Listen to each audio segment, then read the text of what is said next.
Hey everyone, how you doing? This is Amon Green, Green Bay Packers all-time leading rusher, and you're watching Packers Total Access Live, your daily source for Packer content. Go Pack, go!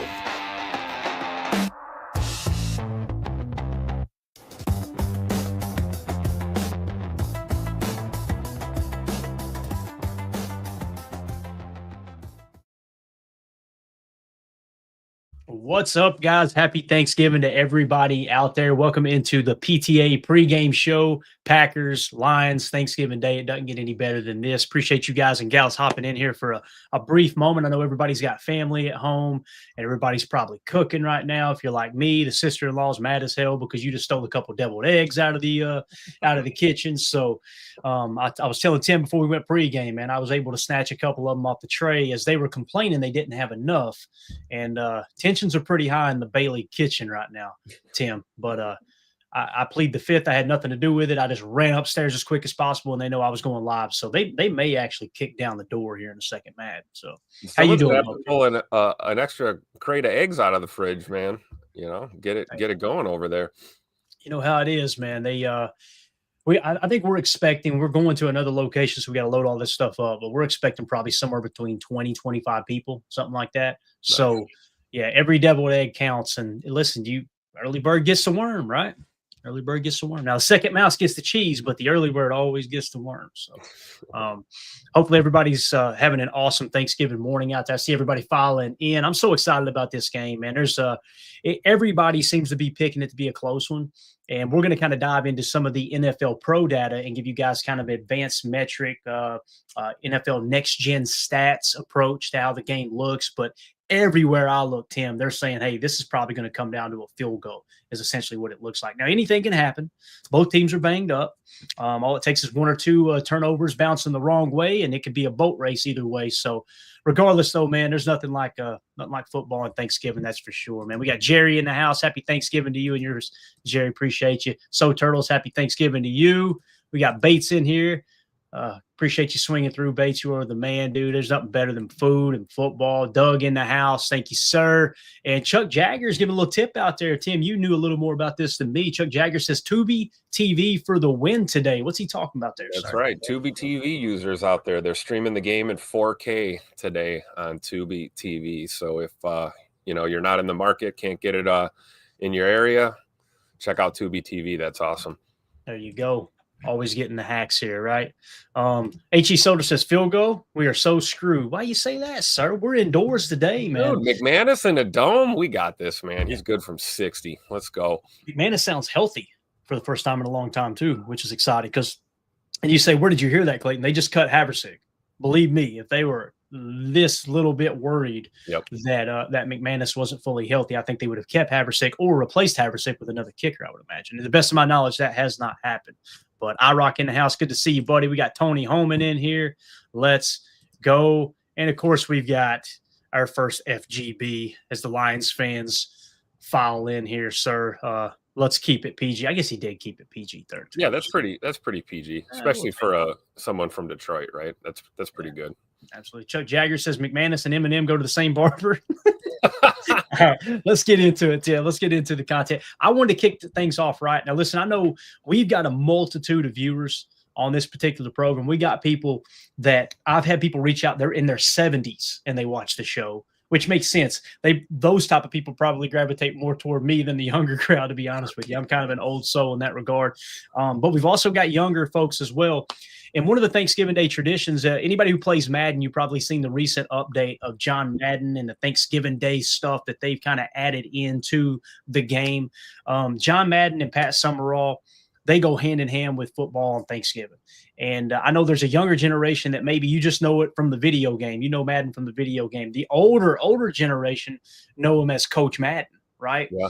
I kind of got to know Madden from – all right, he has just ended his coaching career and got into broadcasting, right? He was still fairly young in broadcasting when I was born, and I got to see him in his prime at what I thought he'd done even. But he's a Hall of Fame coach. He was a great football player before he got hurt. He was drafted by the Eagles, if I remember correctly. And then he stepped into that announcer role, right? That TV personality role, something that his agent had to beg him to do just to give it a shot. And thank God he did. I say all this because it's special. John Madden, Pat Summerall every Thanksgiving. I hate that the younger generation doesn't get to experience that. But we got a quick video, or in this case, we're actually going to play an audio version of it because of obvious reasons. So I just want you guys to hear this, and you can go to my Twitter account. NFL Films actually tweeted it out. It's a must watch to go along with the sound. Hopefully the music does not trigger a copyright, but just listen to the buzz, and just Thanksgiving was awesome with Pat and John, man. Here we go. Well, happy Thanksgiving, first of all, to all of you across the country. This is 21 years we've been sitting together and saying happy Thanksgiving to each other, and I'll say it again to you now. Oh, look at the size of this turkey. Now, there is a turkey. We got some legs on there. I mean, here's a leg. Then we got 3 here. We got 3 here. You got the turkey on the outside. Then you stuff the turkey with a duck, and then you stuff the duck with a chicken. So it's turducken. Yeah. It can't be that heavy the way those guys are carrying. It looks like they're carrying an elephant. And now we have security. I can't believe that. Yeah, I was in a hotel and the Rolling Stones were there, and they didn't have as much security as that turkey has. I swear to you.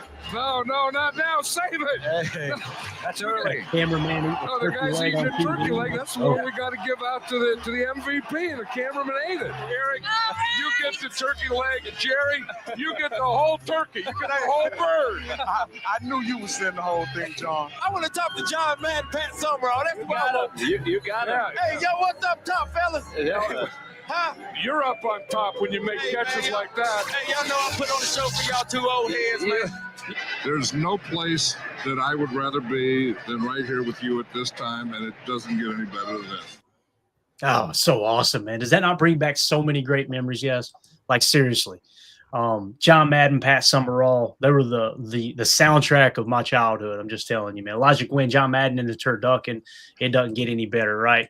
Chuck Jaggers, Miss Madden drawing on the screen. It's funny, too, that you say that, Chuck, because I remember people complaining at the time. I wish he'd quit drawing all over the damn screen and let me watch the game, right? I was one of those people that got a little bit of John Madden fatigue at one point. But then the second he's gone, like everything in life, you look back and go, boy, I wish I'd enjoyed that. So we got Jacob joining us now. Jacob, what do you think about Pat Summerall and John Madden growing up? Was it not awesome? Because we grew up about the same time. You're a few years younger than me, right? Yeah, no, it was probably one of the best moments that I can ever remember. Definitely. Kind of to your point, every single Thanksgiving since I've been alive, I'd usually do the deer hunt thing with my grandpa's cabin. Then we go to the grandma's house, and then typically you'd have the Packers playing some sort of football, usually, around that time, even if it was the Lions, the Cowboys, whatever it would be. And yeah, just having him on in the background, both him and Pat, it just felt complete. It kind of like completed the whole ambiance of the Thanksgiving and just the family being together, the friendships, laughing a lot and drinking too much and eating too much and listening to those guys. It absolutely kind of exemplifies what it means to be, in my opinion, an American, especially on this type of holiday where you give thanks for everything. And to your point too, Clayton, I didn't realize how much I love those dudes until it was too late and they're gone. You look back now and I hear that voice, and it literally just kind of gives me chills. Like it's crazy. Yeah, absolutely. No, it's so well said, Tim. Nothing like it, man. The great thing is you can go to YouTube and watch all those old games and listen to them call them, right? Absolutely. John Madden was like the first teacher of football to me. Growing up watching those games, and you talk about one of the most legendary crews right there.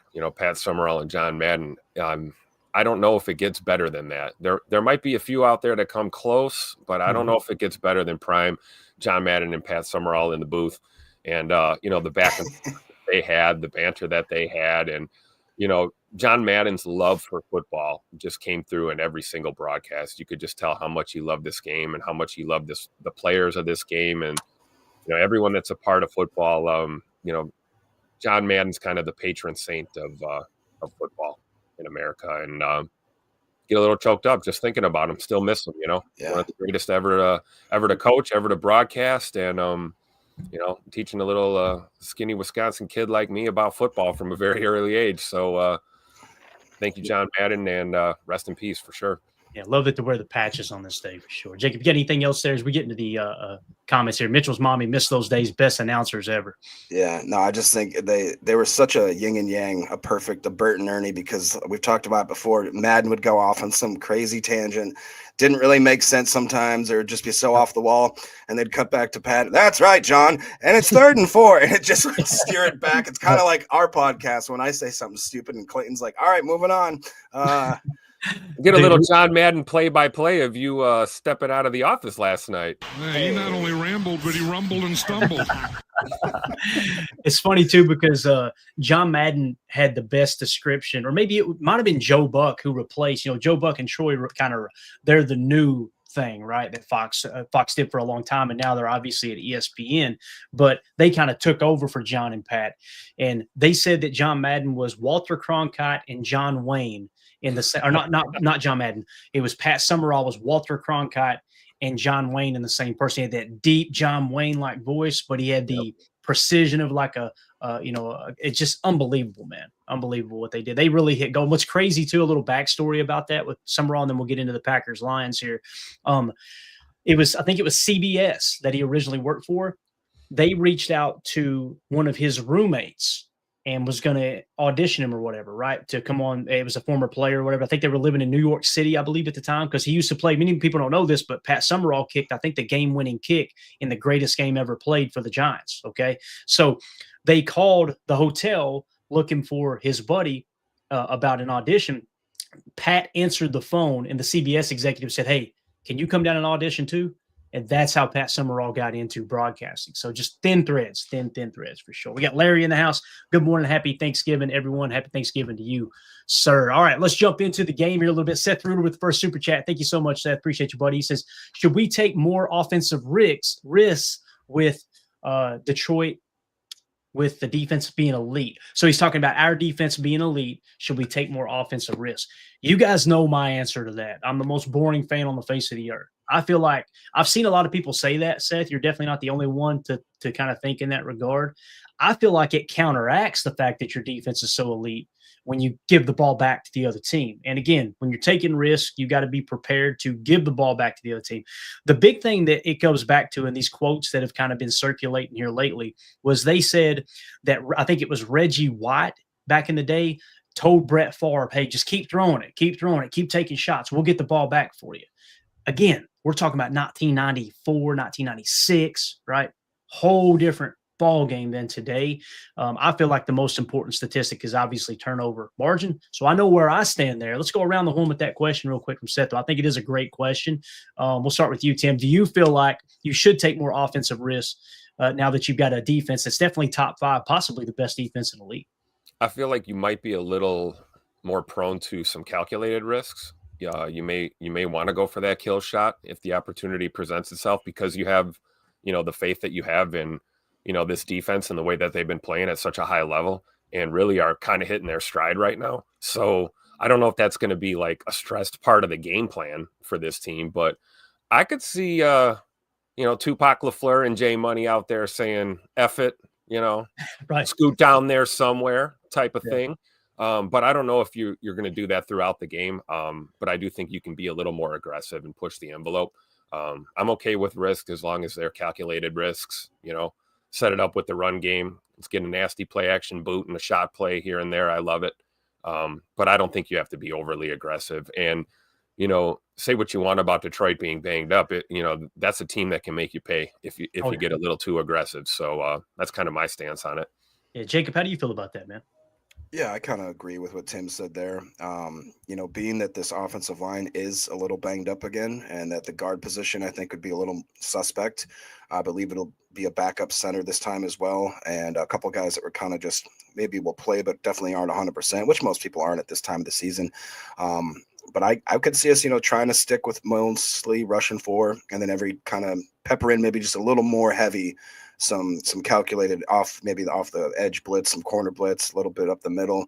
But I kind of don't think if it ain't broke, don't fix it sort of mentality. And I feel like this defense is absolutely humming right now, doing kind of that conservative. I hate saying conservative, but more the letting stuff underneath like the Hafley's been doing and just saying you aren't going to beat us over the top. And if you want to get over aggressive, then we can try to maybe go tit for tat in that aspect. But I kind of like what Tim said there. And I feel like if we come out and play our game, it's just, try to stop Micah Parsons, Gary, and then our big boy Wyatt in the middle. And I feel like that if you can stop those three guys, maybe then we put on the gas a little bit and try some crazy, more exotic stuff. But you got to stop those three first, and that's a big task. Yeah. Nick in the chat here. And again, Seth, thank you so much for the super chat, but I think this is a great conversation. Thank you for bringing it up. Nick in the chat says, agreed, calculated risk, early 2-possession lead sets the defense free, game over. Hey, if you can guarantee me that's the result, sign me up, Nick. That would be absolutely awesome, especially on Turkey Day here, man. Jay Cole says there would be a few of those plays, and that's kind of how I see it too, Jay, is like not every play, 90% of Matt LaFleur's plays have a deep shot baked in. And that's what's so frustrating when people say he's not aggressive enough. He's not aggressive enough. If you watch the route combinations, there is a deep threat in almost every play. It could be a post. It could be a go. It could be a couple deep crossers. It doesn't necessarily mean you're going to throw to those guys. So to me, it's always the defense is going to dictate where you go with the football. Now, if they come up, they load the box to try to slow down the run a little bit because we kind of got it going last week. If they approach it that way and Jordan Love sees he's got a one-on-one shot with Christian Watson, I'm okay with taking those shots. I'm perfectly fine with it. What I don't want to see happen is if they're in anything more than a cover one, like a middle field close, if they go cover 2 or a cover 6, try not to put the ball in harm's way. Let's let them make the mistakes. Let's kind of lean into them a little bit because like somebody said earlier in the chat as well, their defensive line, actually, it's right here. Elijah Gwynn said a D-line is going to feast on the line's banged up off line for Thanksgiving. I hope you're right there. Again, they're banged up in the middle. Frank Ragnall's coming out of retirement. He will not be playing today. I don't think he's playing next week. So if you can start to collapse that pocket into Jared Goff's lap, I think you got yourself a chance to jump up to an early lead. You just got to protect the football, though. Think about it this way. Let me put it this way. Let's say the Packers get the ball first. All right. And then we decide, okay, we're going to be aggressive and take shots early. Well, God forbid, on the first drive, we throw an interception. They get the ball at their own 45-yard line. They take the ball right down and score, whether it's a field goal or a touchdown. And now you've got to try to set yourself up knowing they're getting the ball in the second half. You're losing, and you're losing the turnover battle, right? That's where I get a little bit like, okay, let's stick with the openers, take what they give you. Let's go down and get points early. And I'm a defer guy. I want to be very clear. I think I'm in the minority amongst of coaches, maybe. It seems like there's more and more teams now that want to take the ball early and go down and score. I understand the mindset behind it, right, where it's you're gathering information. We talk about the first quarter gathering information. Well, that's why some coaches take the ball first because they want to gather that information on what the defense is going to do. So I like deferring. It's tough, though, right? You're on the road, Thanksgiving, big game. You want to put your offense out there, try and put points on the board, but the way our defense has been playing, man, I'd love to defer, kick that ball off, get a 3 and out, and here we go. And we can double dip, hopefully win the middle 8 and get that ball back in the third quarter to start the second half. I'm with you on that today. Yeah. And Jacob Isoder says here, run the damn ball. I'm all about it, but we got to take into consideration too. Their run defense, I'm pretty sure, is a little bit better than what we obviously seen last week, or at least it's close to the same. I'll pull up our power rankings here. I won't put it on the screen, but I'll read the numbers. I'll have anything there that you guys want to see. But Jacob, what do you think about the running game just on the surface? Do you feel like we could get it going, or do you think this is going to be one of those games we maybe need to pass? Because I know we've talked about this a little bit already earlier in the week. Yeah, I mean, if we can get the run established, then absolutely. I think that'll probably be dictated by the flow of the game and what's going on. We have to also remember that Josh Jacobs is coming off of being a little banged up. We're coming off a week where Mr. Wilson went in there and absolutely balled out. I don't feel like he's going to get, 28 or 32 carries or whatever it was. So, and that being said, if we do come out and run the ball, holy moly, the Packers fan base is going to lose their mind. We'll get into it, I'm sure, going through some injury stuff, but it did come out after everything, the dust settled, that, yeah, Jordan Love was playing injured. There was a game plan to try to limit that usage, and that's why we lean so heavily on the run. Things can change. It's only been 4 days, though, since that exact game plan was implemented. Now, does that mean probably because they were looking forward to the Lions and had to expect that they maybe wanted to try to open up the playbook a little more. That's probably a fair argument in my opinion, but I also think that it's going to dictate a lot on what the Lions side of the ball does, because we're going to have to stop their running game as well. Jahmyr Gibbs is an absolute freak, and he's running the ball better than almost anybody in the league. You know, him and Taylor right up there. So it's going to be an interesting game. I think that a lot of it depends on, honestly, the first couple drives and just how the pace of the game is going to go. Yeah, and Tim, when you compare the run defense, Detroit is tied with Green Bay for the 5th best run defense in terms of yards per carry allowed. Okay. Last week, Minnesota was tied for 9th. Okay. Now, the difference in those run defenses, yards per carry allowed, 3.9 for Detroit, 4.0 for Minnesota. This is essentially the same level of run defense. That was a good run defense that we ran on last week. Okay. So again, they watch the tape. They also know Jordan Love's banged up, and that's going to be a determining factor as well. So how do you feel about our run game here, man? Do you think I think you got to try to establish the run until they prove they've taken it away, and don't be afraid to play action on first down as well. Yep. You read my mind, because play action with no run game is, I don't know, it's kind of foolish in my opinion, and you know how Detroit plays defensively. You're going to see a lot of man looks. I think they're going to be aggressive, and you're going to see a lot of man coverage. It's going to be up to the Packers to not get away from the run. Maybe we're not getting those 10 and 13 and 15 yard, plus explosive type runs. But if it's 3 and 5 and 4 and 2, and you're committed to the run, you're moving the sticks forward, you're going to be able to set up other things, off of that. So I would agree. I don't know if you necessarily press into the run like we had to do last week. I mean, that was a concerted effort to run the damn ball all day long. And it did. It worked for us. But I'm not so sure that approach is going to work today. We do have to get aggressive on offense and let Jordan hum that tater, as we say, and take your shots when you can. But I think without establishing at least a run game, it's going to be really tough against Detroit's defense to pull off those looks.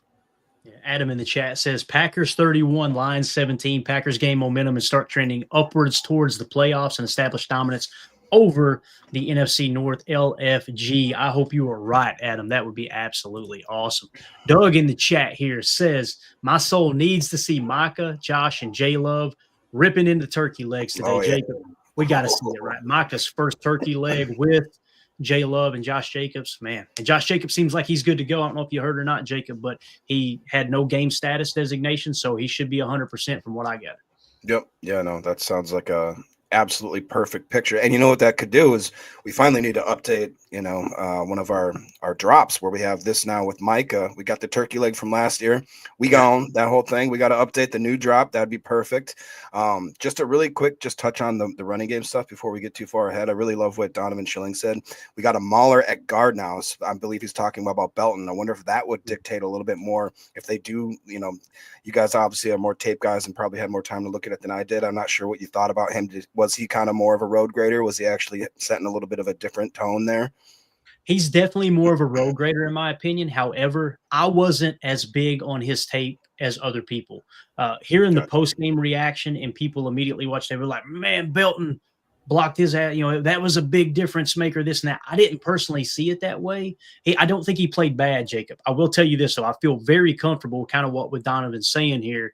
I feel like Belton is a much better run blocker than Jordan Morgan is, especially on the right side. Jordan Morgan is a pass blocking left tackle. You had Anthony Belton was kind of a road grading left tackle in college. I feel like he's more built for it, and he's definitely a get off the bus guy, Tim. Anthony Belton looks like he is a Belton to ass kind of guy. He is huge. He is a mauler. He's physical. I just wasn't over the moon with the tape. Again, I didn't feel like he had as bad of a game as PFF said, but I didn't see like, holy cow, this guy looks like a Pro Bowl caliber right guard. I just didn't see that. So I think the running game, taking an extra step, it's no surprise that you've got Darian Kennard playing Y70, extra tight end, right? Extra 300 pounds on the offensive line. And then you had Anthony Belton at right guard. No surprise that the running game did take off there, though, Tim. Yeah, absolutely. And Big Escalade is a work in progress, right? First year pro. I think he's going to get better with, more snaps and more experience. Like you say, tell me what a guy's doing right, not what he's doing wrong. I think, we're kind of dissecting tape. It's kind of see the things that he missed on. And the couple good plays he did have are kind of overshadowed, but he is a beast of a man. And if he gets his NFL legs under him and proves to be a reliable offensive lineman in this league, we've got ourselves a weapon on the right side there with Anthony Belton. So I'm looking forward to seeing him get more reps. Yeah, and this right here, Doug, you guys taught me how vulnerable man defense is when you run. Let's just go to the coverage chart here real quick and see how much man coverage they're running. They are being obviously the Lions. So they are playing the majority of the time, not the majority of the time, the defense that they run the most in terms of coverage is cover one man at 30%. Okay. The second most is cover three zone. So what that tells you is 30% cover one man, 27% cover three zone. That means 57% of the time they're in middle field close. Therefore, they don't have two safeties on the shelf. They have extra guys in the block, in the box. You guys hear us say robber, right? That's when a safety comes down in man coverage and plays the underneath zone. So extra guy in the box. If you hear us say cover three buzz, the safety is buzzing down in the box. If you hear us say on the Packers side, 33 joker, or I'm sorry, 33, what is it we say? Robber. Let's say we say 33 robber, or we'll say 29 spur. Spur is the term I use for a pre-snap alignment of a safety being kind of in or around the box. You're going to see a lot of that with the Lions today, but that 30% cover one man, if you catch them with that extra guy in the box and you run a little outside, that I think is the recipe to get the boot action going as well. Again, everything's going to come down to how healthy is Jordan Love, how effective he can be even off the play action. So that's the only thing that concerns me about this game. If Jordan Love was 100% healthy, I would feel really good about the Packers' chances. But the fact that we seen Jordan Love limited last week with that left shoulder, having a handoff with his right hand, that's a concern for me. So, and listen, the Lions know he's hurt. They're going to be looking to take shots at that shoulder all day long. So, Turk McGirt with the super chat. Thank you so much, buddy. Says Javon Bullard signed card is sick. Happy Turkey Day. Go Pack Go. 27-8 Packers. So obviously Turk getting the Javon Bullard signed card in the mail. Appreciate the support. Everybody who was our winners last month, thank y'all so much. We'll get some more cranked out this month as well. But really, really appreciate the kind words. 27-8 would be awesome. Will we finally get some respect, Jacob, if this team goes out? I know last week we won 23-6 against another defense that was supposed to be one of the better defenses in the league. Beeflo's always getting praised. If we go out and win by 3 scores in this one, surely to God, these negative fans will calm down a bit. Yeah, I agree. What better way to throw some cold water than beating teams back to back, NFC North, which I think is still probably one of the most competitive divisions, if not the most competitive in the league right now. But I do think that it'd be very impressive, and then to actually have the fact that you would beat the Lions 2 times in a row. I don't care if it happened in week 1, whatever the case may be. We will still have that. Because lately, I'll be honest, man, the Lions fans have gotten cocky. They think that they've taken the torch from us as far as being the kings of the North, and that's just not the case. Listening anyway. Absolutely, and it'd be nice just to kind of pat them on the head and say, "Sit down, little boy. We got this still going. All right." I'm excited to see that. There you go, built to ass. Know what I'm saying? There you go. Donovan Schilling in the chat. Also, happy Thanksgiving, fam. Thankful for my family, this show, and the family we've created here. Much love to you all. Happy Thanksgiving, Donovan. We appreciate you, buddy. Let's go. Professor Cakes here. I'm freezing up again. Hopefully you guys can hear me. Yeah, you're good. All right, we good? Okay. There's a little bit of a delay on my end here. StreamYard's been acting up here lately. Come on, guys. Get it together. Professor Cakes says, doesn't John Madden have the best or second best winning percentage all time as a head coach? He's definitely top 3. I think it was second best. Was it not, Tim? I know him and Vince Lombardi are in the top 3, which is really cool because John Madden's idol was Vince Lombardi. Many people don't know this.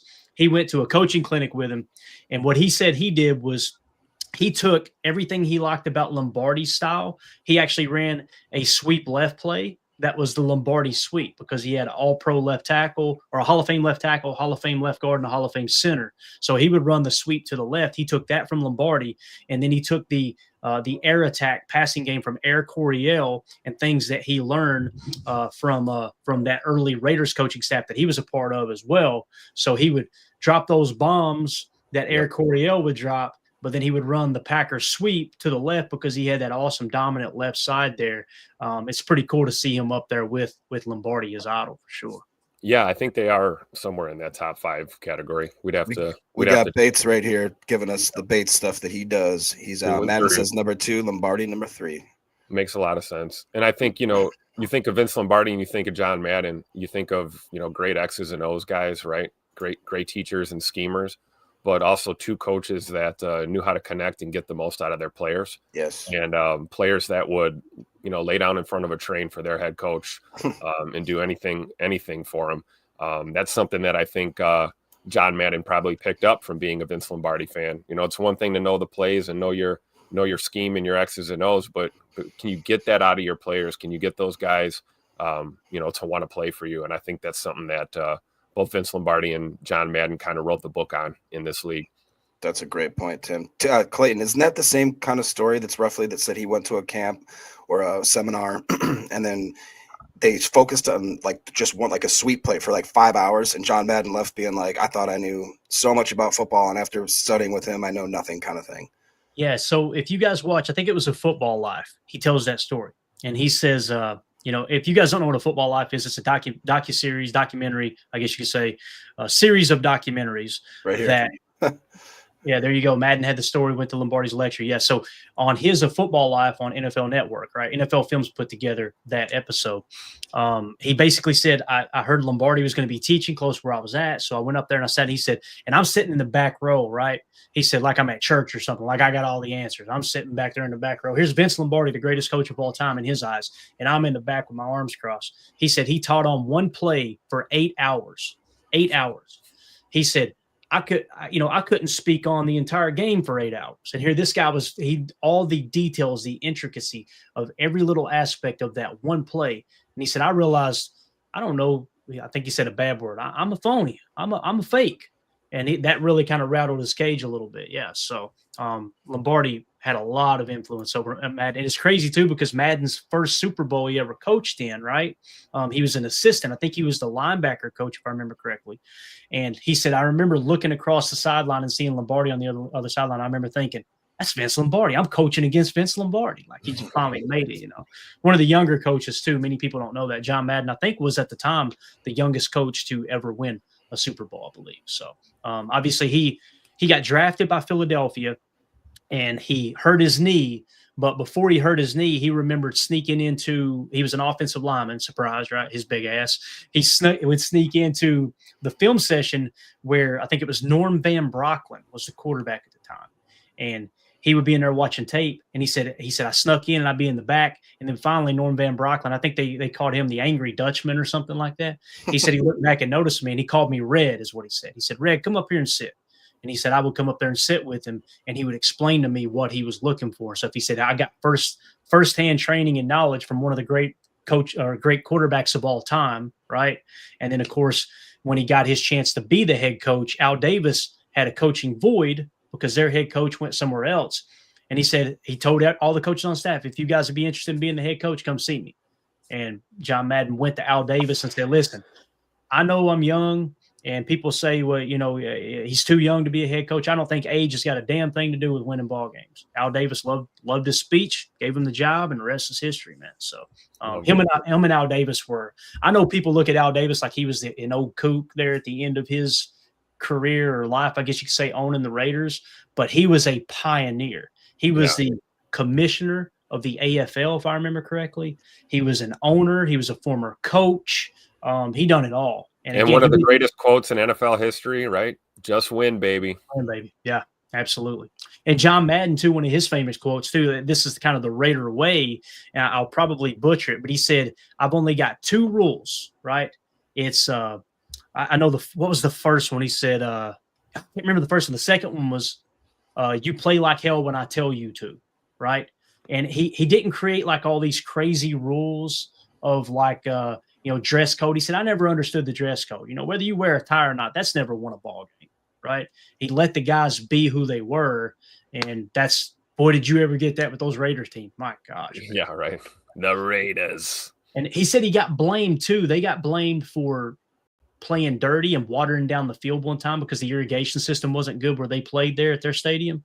And he said that the other team was accusing him of it, right? And he said, they were accusing Al Davis of doing it. And he said, I finally got tired of being accused of stuff, so I just started to embrace it. He said, so I would literally go over to the coaches before the game. And this one particular time, he said, I told him, yeah, man, listen, we left yesterday after practice, and the irrigation guy, they left the water on all damn night. I'm sorry, man. I don't know what happened. It wasn't even true, right?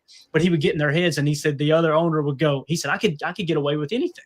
The other owner, the other coach would say, I know it's not you, John. It's that damn Al Davis. He's like, Al got blamed for everything that we did. So anyway, just so many stories around John Madden. Dude. He was awesome. So let's see here. Doug in the chat says, pundits said they would take more risk early on, talking about the Packers, but I agree with Clayton. Tim is spot on with risk. There's a time and place, but there's also a down and distance. Amen to that. Amen to that. So Sure. Kyle Landretti in the chat, do you think the defense will allow under 20 points? That's a great question. Think about who do they have on this team, guys? Who's healthy? What's the over-under? I'm going to look real quick. The over-under on this game, according to NFL Pro, is 48.5 points. Yeah. Somebody going to score 20, right? Yeah. Is it going to be the Packers or is it going to be the Lions? Now, our scoring defense, when you look at our scoring defense, I'm trying to remember where we rank exactly. I'll pull it off to the side here. I think we're first, or not first. So we're first in passing defense. Scoring defense, Green Bay is fourth in the league at 0.301 points per play. Detroit is actually 12th in scoring defense. So if one of these two teams, according to the over-under, is going to crack 20 points, at least one of them, right? Can the defense keep them under 20? Based off that 48 points, I'm going to say no, Kyle. But like Tim and Jacob pointed out in the past, 27 points is that number we need to get to win the ball game, right? Magic number. And I think if you hold Detroit under 20, if you manage to do that, you hold them to 17. Hell, if you hold them at 20, you should probably win this ball game. So it's going to be a close one. Tim, we've got some breaking news. Breaking news. You have the inactives listed. Inactives. You want me to go through them? Or? Yes, let's do it, man. You kidding me? I can pull it up on the screen, too. You go ahead and start reading them. Packers inactives for the game today against the Detroit Lions. Matthew Golden, Quay Walker, Nate Hobbs, Donovan Jennings, Savion Williams, Lucas Van Ness, Carl Brooks. However, we do get our boy K9 Nixon is going to be active for today's game. Got it. So they probably looked at McDuffie's performance last week and said, all right, let's don't rush Quay back. We're good here, right? And I know many people said Kamal hadn't had a good game. I don't think he had a bad game. Don't get me wrong. But they probably, all right, look, let's get Key back in the fold. Let's let Quay rest up another day. The thing that catches my attention here, Tim, is Savion Williams and Matthew Golden being out because Jaden Reed's out as well, right? He hasn't been activated yet. So you're down 3 receivers. Get ready for some Y70 sets. Kennard's going to be out there, and we're going to look to run a damn rock, I believe, man. I agree. And Romy Rome needs to step up today.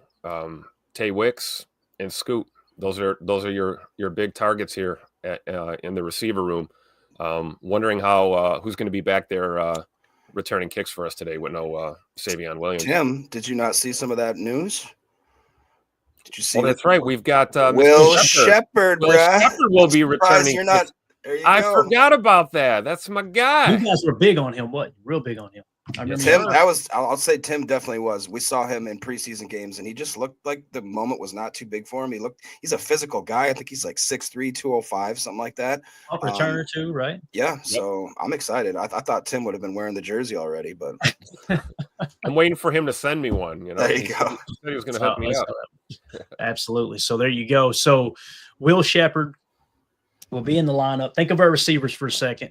And I don't have PFF pulled up at the moment, but Christian Watson, good to go. Romeo Doubs, good to go.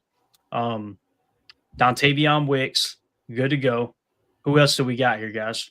Does it go straight Malik Heath next, right? Malik Heath, and then probably Will Shepherd. There's got to be somebody I'm missing, well, right? Bo, right? We'll pepper in Bo here and there. Yep. I would say you're right. Let me just pull PFF up off the side just to get a quick glance here. I don't want to leave anybody out, and we'll go straight to our wide receiver room. But the chat's pretty stoked, like Tim is right now, about Will Shepherd coming in there. Kyle Andretti says Will Shepherd's going to return one to the house today. Ooh, let's go back on the practice squad next week. Got it. Hey, if that's what it does, then that's what it does, man. Let's go. Yeah, so I mean, that's what we're talking about, guys. We're talking about Christian Watson, 82.3, Romeo Doubs, 68.6, Dontavion Wicks, 66.0, Malik Heath, 63.4, Bo Melton, 61.7, and now Will Shepherd. So, man, it's going to be exciting. Again, we talked about how banged up the lines are. We're banged up too. this thing, I think it's gonna be a nail biter, man. I do. You know, last time we played in Detroit, we boat raced them a little bit, right? Fourth quarter, we were just kind of leaning on them a little bit, and they came back a touch. We just kind of rolled the clock on out. I think today's going to be a little bit different because they're playing for their football lives too. Their playoff hopes, they're dwindling quick if they lose this game. Their back's really going to be against the wall. Green Bay loses this game. I don't think their backs are against the wall, but you can really only afford to lose one more game the rest of the season. And preseason, I had this picked as a loss. I really did. So I'm a little bit concerned, but at the same time, if the Packers were to drop this game, okay, we can afford to lose 2 more. Here's the remaining schedule for the rest of the NFC North. Obviously, the Bears tomorrow will be playing the Eagles on the Black Friday game. We will be doing a live watch party for that. That's going to be a lot of fun. I think it kicks off at like 3:30. So we'll be kind of hanging out in here, eating food and watching that ball game. So that's going to be really, really exciting. Make sure you guys hit subscribe and click that bell icon so you're notified when we go live for that. And, so the rest of that schedule there, right?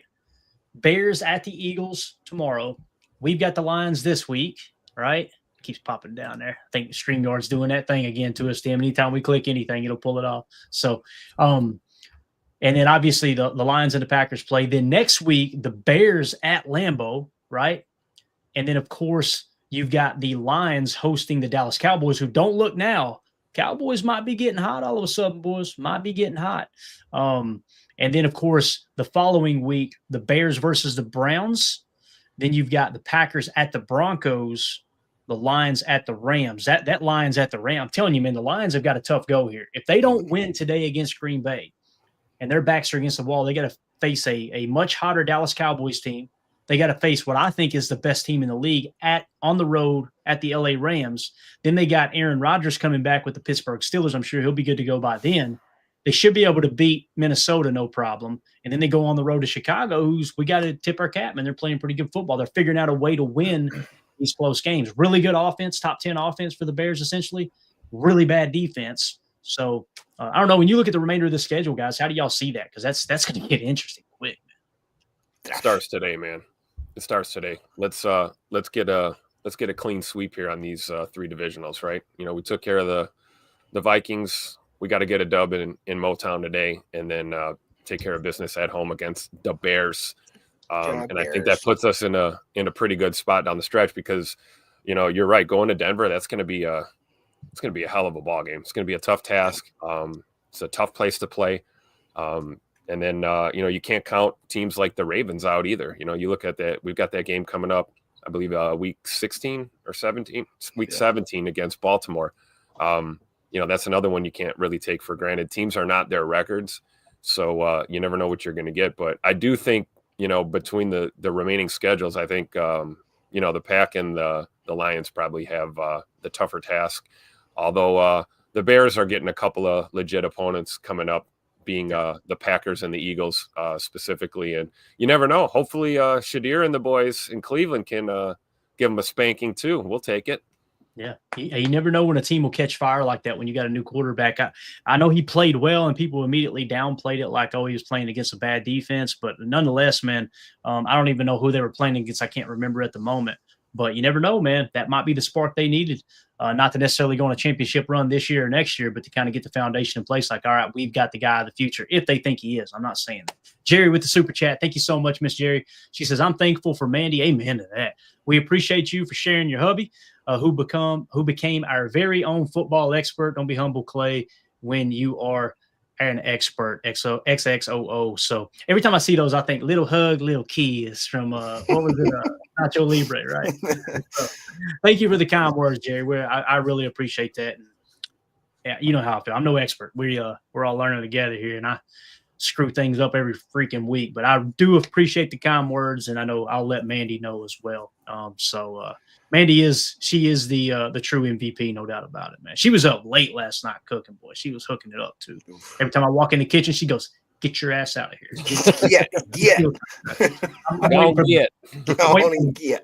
I'm waiting for the Bumpus Hounds to come in and give me a little bit of a diversion so I can grab something. Right? But Jerry, thank you so much. We appreciate you. We've got the Lions inactives here as well. If y'all want to hit those real quick, go ahead and hit. Kyle's just asking, what are the Lions inactives? Let's go. We got it right here.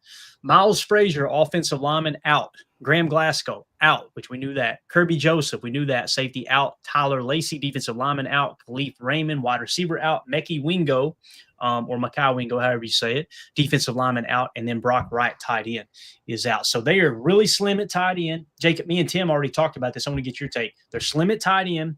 Their interior offensive line, they're down to their third choice at center, if I understood correctly. Now, will that be their right guard kicking over? Who was it again, Tim? Their right guard? I can never remember his name. We talked about Ratledge. Tate Ratledge. Maybe Tate Ratledge will kick in the center. I don't know. But we did a little check on that last night, and Graham Glasgow has been taking all the snaps for center. So they are without their second best center on the team, I guess you could say, man. Great point from Doug real quick. Terrion Arnold is active. I know that was a question mark we were looking at in the secondary last night. I'm kind of happy about that too, Tim, because I think he's really overrated, man. I do. Yep. And you know what I always think about? You guys remember the two best corners in that draft?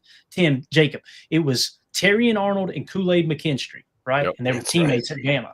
Now, I remember specifically Michael Lombardi saying, I don't know about that tandem. Now, he's good friends with Nick Saban, him and Bill Belichick, Nick Saban. And here's what he said.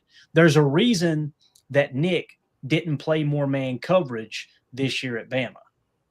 What's that tell you? Because those two corners, he didn't feel like were up to snuff for what Nick actually wanted to do, a little bit more man coverage as opposed to, his quarters coverage, box and triangle, all that good stuff. So I don't know. I just haven't really seen it from Terrion Arnold. So I think that's a good thing that he's playing, Tim, to be honest with you. But yeah, have fun dealing with Christian Watson out there on the boundary. Good luck. Yeah, exactly. He's very grabby too, right, Jacob? Like some of the folks at the club, and he gets a little grabby out there.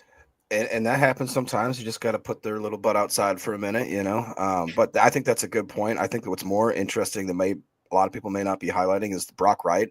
That tight end room for them is going to be very depleted. I don't even know who number 3 is for them, but and then obviously that offensive line. So the type of game plan that they would probably want to do, whether they try to get Gibbs, established in the run, or if they even try to get a little dump off pass situation there. I mean, obviously without Laporta, they've struggled. Now Brock Wright, who I think is a pretty damn good tight end in this league, they're not having him. Khalif Raymond's, kind of whatever, but he's a serviceable wide receiver. And Kirby Joseph, it sucks because it couldn't happen to such a nice guy, the guy that's never doing cheap shots, never taking anybody's knees out. So I'm so sorry we're not going to get to see him in action today. I'm bummed. And it's funny too, because we never root for injury. We're the first. I remember when they talked about Sam Laporta having back surgery live on the show, me and Tim were like, man, that sucks. Like, he's a good football player. You hate to see that. Kirby Joseph is one of the dirtiest players in the league. That's one you won't hear me say, yeah, I hate that for Kirby. No, you listen, you reap what you sow, right? And you go out there and you try to end people's careers by diving at their knees while their legs locked in the turf. You've seen it, the famous clip of Matt Stafford. Remember Matt Stafford going to him and going, yeah, you're dirty AF. It's all over the tape because he tore, I think, Higbee's knee up that year, right? He tried to do it to Tucker Kraft. Tucker Kraft did the Shawn Michaels flip back up like it wasn't nothing, right? That's right. So, speaking of dirtbag watch, don't hold your breath for getting those calls. We got old Reno 911 himself, Ronnie Torbert. Unbelievable. This guy right here. Oh, we're going to give him some stand up. What a dirtbag. Such a dirtbag. I'll tell you who ain't a dirtbag, though. That's QB1. He has arrived. Jay Money, the dime thrower. Let's go. Jay Money going, is that flannel, Jacob? Is that what you call that? I never get – what's flannel and plaid? What's the difference between those two? That's a flannel. That's a man flannel. A man.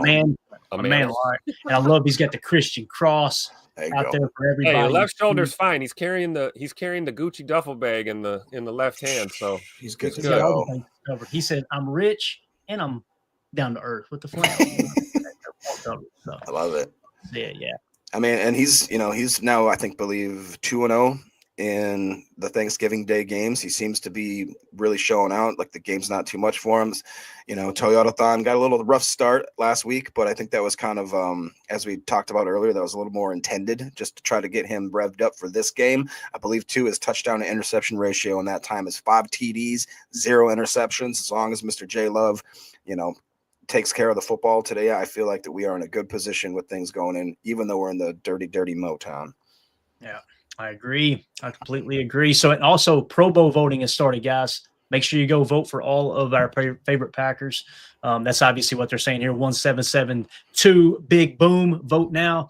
You get the links and all that good stuff. Make sure that you go retweet. Make sure all the Packer fans see that the Pro Bowl voting is underway, and let's get Jordan Love in the Pro Bowl for sure. So, Dave in the chat, he just flannel is a material, plaid is a pattern. Yeah, I knew there was something. I always get, again, I'm an ignorant redneck over here. You think I would know the difference between plaid and flannel, right? It's kind of what we wear at the weddings and things like that down here in the South. So, but I knew there was something to it. So thank you for that, Dave. Always keeping us in check here. Steve in the chat, interesting comment. He says, "Stop Gibbs, cold and win." Tim, that's got to be the name of the game today, right, man? You're going to have to stop that running attack because boy, did Gibbs go off, albeit against the Giants, but he went off last week, man. Yeah, that is a dude that is that's not an easy task, extremely difficult task. But the fact that their O-line's banged up gives us a pretty good chance at making that happen. You just got to be, gap sound and maintain your edges. Don't get yourself washed out on these plays. And make sure you're wrapping up because Gibbs is a tough guy to bring down too when he's got his motor running. And then, don't forget about Montgomery too. They've got a kind of a 1-2 punch, just like we do. We got E. Wilson and Josh Jacobs. They got two really good backs. But Jahmyr Gibbs is also, in my opinion, is probably going to be a target in the passing game, especially with them, being down, tight ends in this offense. So, all hands on deck against Jahmyr Gibbs out there.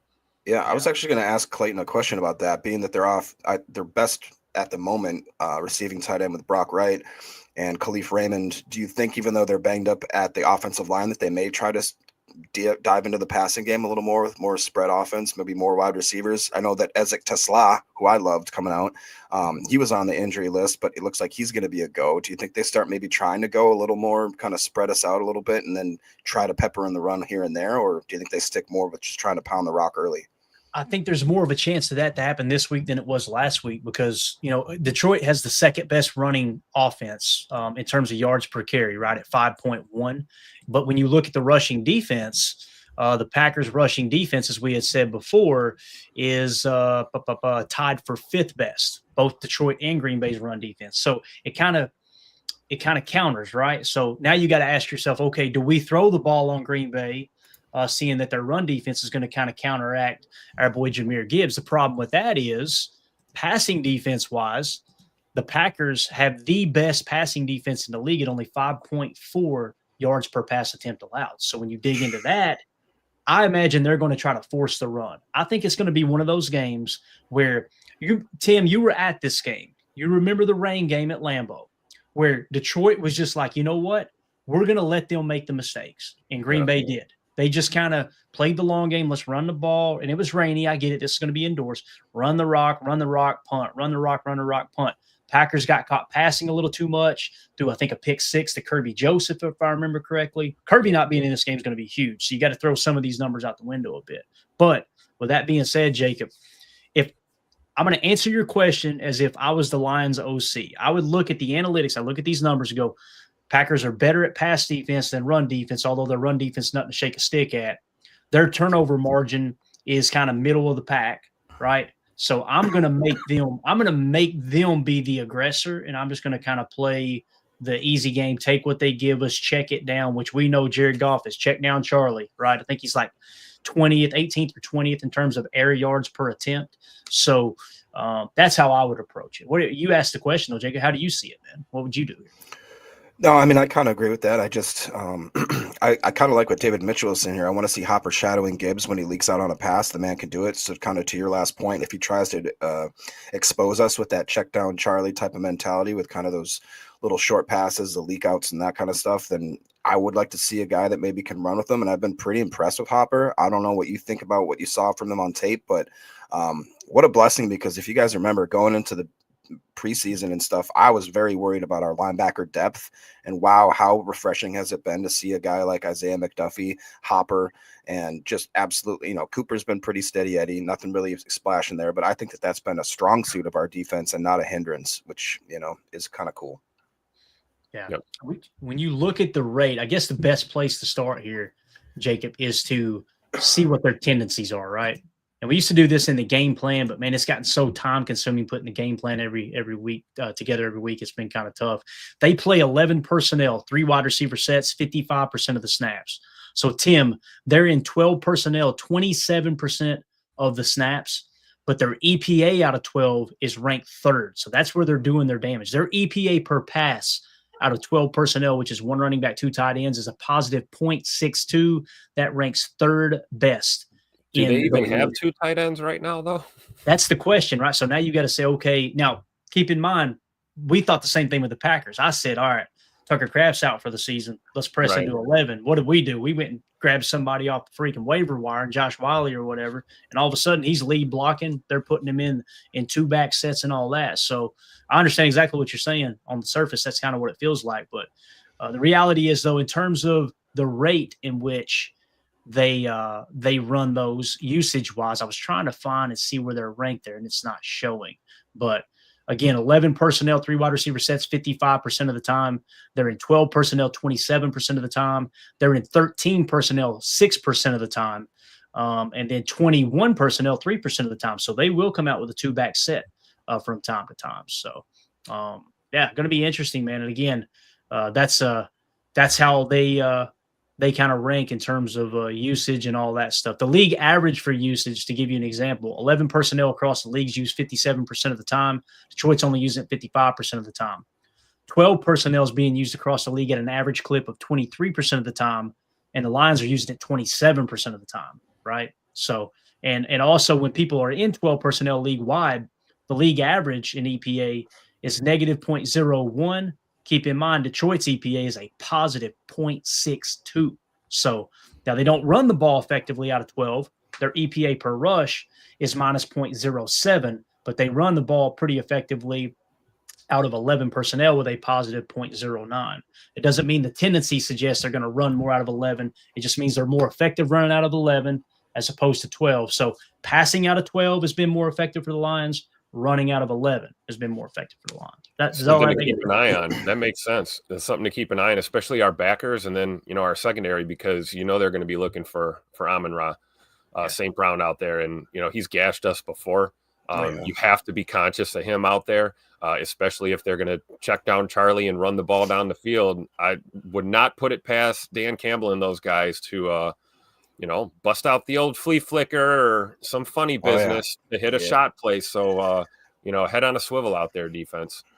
In the chat, they're saying, Tim, but they don't even know who they're playing at tight end. And somebody else asked, David Mitchell says here, but who are their tight ends now? According to the Prize Picks over under, the starting tight end is going to be a man named Anthony Fursker, who I've actually seen. Who? Exactly. I knew it was coming. I knew it was. The backup, or number 2 tight end, is going to be a gentleman we all know, we all love, Ross Dwelly. Who? Everybody knows Ross. Who are these guys? Unbelievable. So let's do this. Let's pull up their PFF grades. Not that it'll help if all these guys are new, right? If they were working at Costco last week, this ain't going to tell us anything. But here is their defense or their tight end room according to PFF grades. Obviously, Sam Laporte is out. So is that the guy you were talking about? Zylstra? Fursker. Right? Anthony Fursker. Fursker is protected. He's got a 56.7 pass blocking grade's good. Looks like he hasn't had any run blocking grade yet, so I don't know what that means. And then they got that Shane Zylstra, if he's healthy, 58.1. Brock Wright's out, right? And Ross Dwelly. Sound like a wrestler back home in Smoky Mountain Wrestling. You know what I mean? Ross Dwelly weighing in at 265 pounds, soaking wet with 2 big sand rocks in his back pocket. Right. Thick. So maybe they do press into 11. Right. Maybe they go. You never know, though. But to your point, right? We didn't do that. We, a good scheme and a good coach. You're going to put your players out there and expect them to run your offense, right? And that's kind of what Matt's done since we lost Tuck Norris. And I wouldn't put it past Dan Campbell to have that same attitude with his team, regardless of personnel. So maybe they don't switch it up too much. Right. Maybe so. Donovan Schilling asking the important question. You gents doing a post-game show. We are. Here's the plan. I've got the mini NASA laptop ready to go. It's loaded up, okay? I'm embarrassed to say how much we paid for that, but it's ready to go. I'm going to be traveling about an hour. As soon as we end the stream, I'm hopping in the car, driving an hour, trying to get settled in for the game to watch it. And then immediately following the game, my plan is to broadcast from my nephew's room, and he's a Vikings fan. Oh, So you're going to see Vikings gear all over the wall. It's going to be absolutely Oh, awesome. no. It's going to be hilarious knowing that Mandy has purchased all that Vikings gear with my money. How dare you? 90% of the money come from. Just want to say. So it'll be a fun little change of pace. You guys will be seeing a lot of purple in that, but hopefully the internet will hold up down there. They live back in the sticks a little bit. Beautiful down there on the river in Rogersville, Tennessee. So hopefully everything will work. But we will be bringing you a post game show if you guys are available. Or y'all are available for the post game show. For sure. I'm going. Yep. All right, cool. So you guys may have to lead the charge. If I get in there and it goes, you guys will just run with it. All right, you know what I mean. So everything's already set up. Yeah, disown that nephew. Kai, I would, but man, I'm telling you, he's the best kid. He is. I say he's kid. He's a grown ass man now, but he's a grown ass man now. And there you go.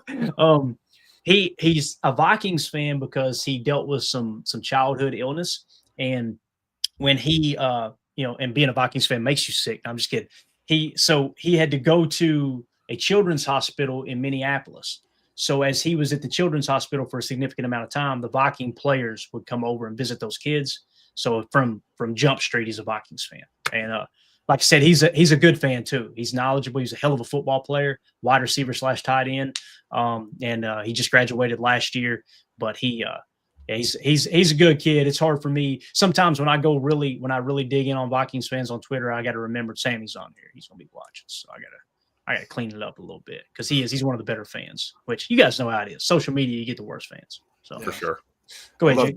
I love Donovan Schilling's comment here. He says Ragnow is the best example of dudes doing everything in their power to avoid the in-laws for the holidays. He just said, strap back on the helmet. Screw it. I gotta go. Sorry.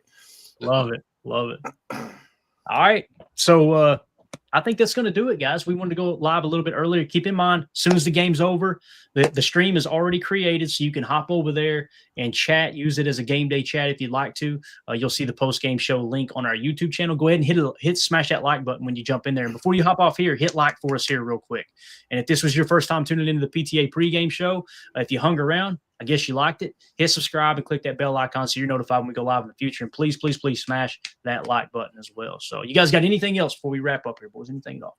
Happy Thanksgiving, gentlemen. Thankful for you guys, your friendship, bringing me into the posse. It's been a hell of a ride, and can't wait to finish out this year with you guys. So happy Thanksgiving, man. Very well said. Deadfish wishing us a happy Thanksgiving. Jen Wright.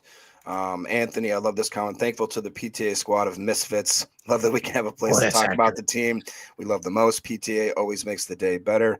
I don't know about better, but it makes it interesting. I'll tell you that. Same to Tim's sentiment. Absolutely thankful for you guys, especially in the chat, and obviously the broskies we got here. And shout out to Emilio, healing up. Hope that he has a great holiday as well. And yeah, Emilio's over at the crib. Like, I'm not gonna lie, I was faded. I ain't gonna lie, I was faded. Like, spent the night in the ER, didn't he? He probably was faded. Oh, he's got the good stuff. He's got the good stuff. Oh, real quick, Jerry's hitting me with the super chat here. Kurt Warner just said the Bears won't win the North. I agree with Kurt. Kurt knows what he's talking about. Yep. Yeah. Again, it's just you look at all the advanced metrics and you look at how the games are playing out. It's going to catch up with them. They're winning games they shouldn't be winning, and again, you got to tip your cap to them. They're making the most of what they've got. And we had a Bear fan here last week when we did the NFC North preview, right? And he was, again, kind of like Sam, one of the better fans, right? Just a good, loves football, loves his team, and we're all about having those folks in here. But he said we wasn't expecting to compete this year, right? It was just about we got to find out is Caleb the guy. And I think many people are starting to believe he is. He's playing much better this year. I'm still a little bit like, I don't know. When you say he's the guy, are you willing to give him $50 million a year? I think he could probably do better, me personally. But I think they're trending in the right direction. But I agree with Kurt here, Jerry. I think there's just too much analytically going against the Bears for them to continue to win these games they're winning, because that schedule does get tough. Some people think they're going to lose every game from here on out. Of course, I thought they would lose to the Steelers. And what did they do? They figured out a way to win it, but they were also playing Mason Rudolph. So they got another little, yeah. But thank you for the super chat, Jerry. Thank you for that info, too. All right. Anything else, boys? We good? All good. Let's get the dub today. Let's go, Pack. All right. We're out of here, guys. I'm going to get this uploaded in podcast form real quick and load everything up. And we will see you guys for the post-game show. If you guys would, please, please, please hit that like button, hit subscribe, and click the bell icon. Everybody have a great Thanksgiving. Everybody enjoy the game. And when you see me again here in a minute, I'm going to weigh about 8 pounds heavier probably. We'll probably already start digging into the food, I'm sure. And I may be a little heavy-eyed too. So that's the way I go. I'll look like one of those possums that got stuck in the dumpster for about a week just eating trash. You know what I'm saying? Just living life. Oh, yeah. That'll be me. So, again, thanks everybody tuning in. We'll see y'all for the post-game show. Give them the weird wave, Jacob. Bye. There we go. Bye, guys.